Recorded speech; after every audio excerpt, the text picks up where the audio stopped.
Hello travelers! Today we're talking about a very special system optimization Genshin released with the last update. Previously, progression of the main story / Archon quest, Requiem of the Echoing Depths, was locked behind a series of world quests called the Chasm Delvers. A series of world quests that takes place in the Chasm. And since this is a pain point for many players, in this video I'm going to guide you on the steps required and guide you through this process, in case you are one of those players. Before we get started though, I want to give a quick thanks to Genshin Impact for sponsoring this video. First of all, let's start Requiem of the Echoing Depths by talking to Catherine here. After talking to Catherine, we have the quest, look for the miner who posted the commission at the Chasm. This is quite near the Chasm. We're just going to use this teleport waypoint to go there. After talking to him, the next quest is enter the Chasm underground mines. Now, however, if you open your map, click down here and go to the Chasm, they've added a very convenient waypoint that essentially skips these world quests. And of course, you can still choose to do them later if you so wish, but for players that just want to focus on the Archon story, the main story, without having these other quests get in the way, this is very nice. So we're going to teleport there, and we automatically enter a scene. There are of course a few things to keep in mind when doing it like this. First of all, the map and the mini-map over there will be covered in fog, and you can't really see exactly where you're going. The Chasm Delver world quests, of course, have you get the Lumen Stone and light up all these areas, so it's not covered in black fog. However, it's not really necessary to know where you're going because you always have these neat little quest markers. Also, because you don't have the Lumen Stone, it is just a little darker in general. You can mitigate this somewhat by going into settings and graphics and turning the brightness a little bit up, at least until you're out of the Chasm. Once you get to the next quest marker, there's another scene. After the scene, there will be a small battle, just take care of them, and we're led into another scene. And we're just going to continue on to the next marker now. So far, they are all very close, so it's quite easy to keep track of. After the next scene, we're just going to traverse over these broken platforms, and we have another battle to do. After the battle, there is an opening in the ceiling, along with some vines on the wall. We're going to go there to continue the story. There is another small battle here. We're just going to finish real quick.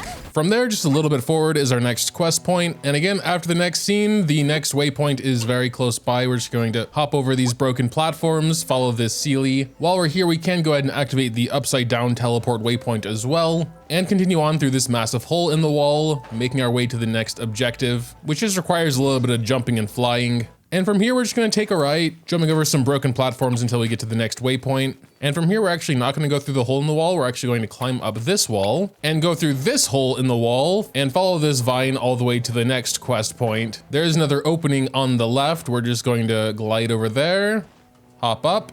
And here's our next quest point. After the scene, we're just going to continue on following the quest marker. This one is quite a bit further down, so you will have to jump. And as it has been so far, there is just a pretty straightforward path to the next quest point. So far, I feel like the map being covered in fog has not really impaired us at all. We do have to investigate some things here now. Basically just looking around this Hilitril camp. After the next scene, we're just going to leave the Hilitril camp. We then have a bit of a tougher fight versus an Abyss Herald. Preferably while entering this area, you would have some Cryo or Dendro to help get rid of its shield a little faster, but we're just gonna persevere and it'll take a little longer. Once the battle and story is over, we have to make our way back to the top here. I found it easiest just to teleport back to this waypoint we unlocked a little earlier, and directly in front of us is this void I'm going to touch, which will teleport us back to the center. After a quick scene, we have another Abyss Lecter to worry about. The Electro Shield is best dealt with Pyro, Dendro, or Cryo. We have a bit more of an advantage having Bennett with us. Now we have to destroy all these charging devices. We're going to touch it, and we'll have some more battles to do. In this first room, we got some Abyss Mages, and once they're defeated, we're just going to destroy this device. And then we can go back in the portal and do the other three. The Hydro Mages are a little bit more annoying. Again, having Dendro or Cryo really helps with them. The last one we completed was next to this upside down teleport waypoint. Regardless, head back to the center room for another scene. And that actually marks the end of the quest. Going into our quest log, we can now do Chapter 3, Act 1, which of course takes place in Sumeru. So for those that don't necessarily want to explore the Chasm immediately and just want to focus on the Archon quests, this change helps with that immensely. And of course, actually getting to Sumeru and the next Archon quest isn't hindered either. You basically can just walk there from the above ground Chasm area, and right over there is where Act 3 would start. But yeah, that'll pretty much do it for the little guide and the update overview on the system optimization. I think it was an amazing idea. Let me know what you think in the comments down below though. Dropping a like or subscribing to the channel if you enjoyed is always greatly appreciated as well. Thanks as always for watching, and until next time.